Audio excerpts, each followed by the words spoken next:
새벽기도에 오신 여러분들을 주의 이름으로 환영하고 축복합니다.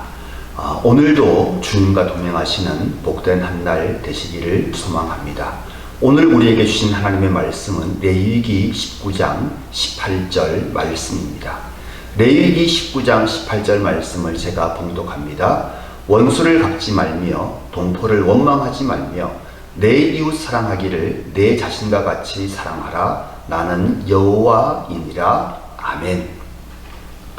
다시 한번 제가 읽겠습니다. 원수를 갚지 말며 동포를 원망하지 말며 내 이웃 사랑하기를 내 자신과 같이 사랑하라. 나는 여호와이니라.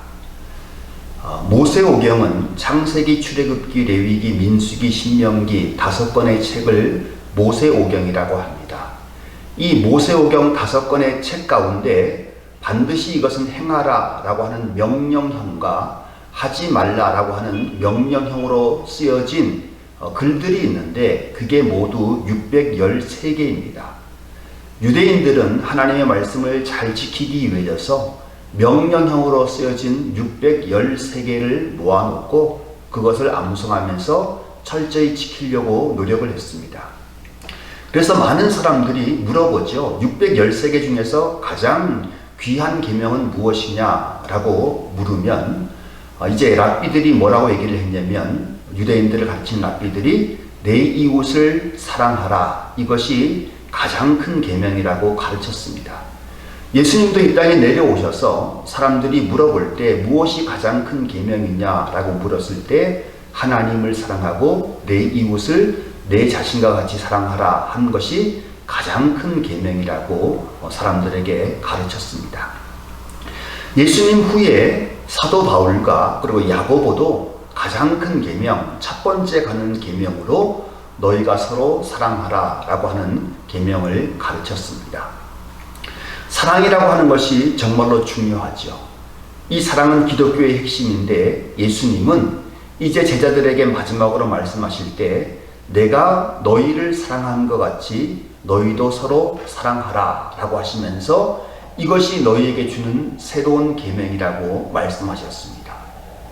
예수를 믿는 사람들, 기독교인에게 주어진 새로운 계명은 내가 너희를 사랑한 것 같이 너희도 사랑하라 라고 하는 것입니다.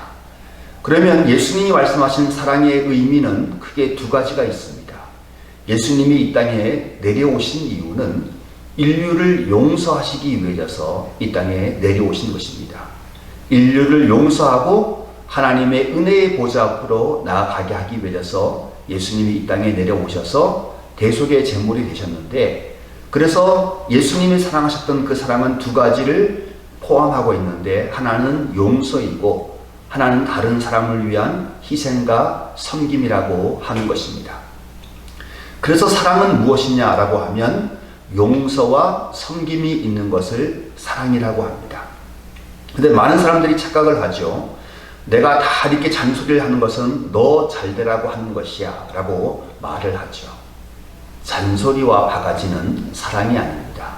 사랑은 용서와 섬김이 사랑입니다. 오늘의 양식에 보면 이런 이야기가 있습니다. 사라라고 하는 여인이 있었는데 이 여인은 관절이 탈구가 되는 희귀한 질병을 가지고 있었습니다. 관절이 다 탈구가 되다 보니까 걸을 수가 없었습니다. 그래서 전동 휠체어를 타고 살았는데 이 사람이 이동을 하거나 먼 데를 갈 때는 기차를 타고 가게 되는데 기차를 타러 가면 기차역 승강장까지 내려가는 엘리베이터가 항상 고장이 나서 중요한 회의에 참석하지 못할 때가 종종 있었습니다. 그날도 그녀가 회의에 참석하려고 기차역으로 가서 엘리베이터에 갔더니 그것이 망가져가지고 이제 기차를 탈 수가 없었습니다. 다른 한 가지 방법은 택시로 한 40분 정도 타고 가면 다음 역이 나오는데 그 역까지 가서 그 역에서 다시 한번 엘리베이터를 타고 기차를 타면 되는 것이었는데 전동 휠체어를 타고 있는 그녀를 태워줄 택시기사는 아무도 없었습니다. 그래서 그녀는 중요한 회의에 참석치 못했습니다. 또 어느 날은 기차를 탈 수는 있었지만 이제 그녀가 기차를 타고 내릴 때 기차에 탈 수 있도록 승강장이 엘리베이터 전동 휠체어가 들어가고 나갈 수 있도록 그녀에게 발판을 내려줘야 되는데 영무원들이 잘 내려주지 못해서 기차를 타지 못하거나 내리지 못하고 다음 역에서 내리는 경우들도 종종 있었습니다. 그래서 그녀가 불평하고 눈물을 많이 흘리지만 그녀 혼자만의 고통이었습니다. 왜냐하면 대부분의 영무원들을 그녀를 항상 귀찮은 존재로 바라보고 있었기 때문에 그렇습니다. 우리가 삶을 살아갈 때 서로 사랑하라 라고 하는 것은 두 가지의 내용들을 포함하고 있습니다. 하나는 그 사람을 사랑하기 때문에 거짓말하거나 도적질하거나 그 사람을 학대하지 말라라고 하는 내용이고, 또 다른 하나는 그 사람을 사랑하라는 것이죠. 존중해주고 배려해주라고 하는 의미인데, 장애인들이나 힘들고 어려운 사람들이 타고 다니는 승강기나 엘리베이터를 열심히 고치고 그것을 내려주는 일들은 사랑하는 일이라고 우리가 말할 수 있는 것입니다. 그런데 우리는 이 모든 일들을 귀찮게 여길 때가 많이 있죠. 왜냐하면 우리가 살고 있는 시대는 자본주의 시대입니다. 우리의 목적은 돈을 버는 데 있는 것이지 다른 사람을 섬기려고 우리가 직업을 선택하는 것이 아니기 때문에 그렇습니다. 세상 사람들의 직업은 그렇지만 우리 믿는 사람들의 직업은 그렇지 않죠.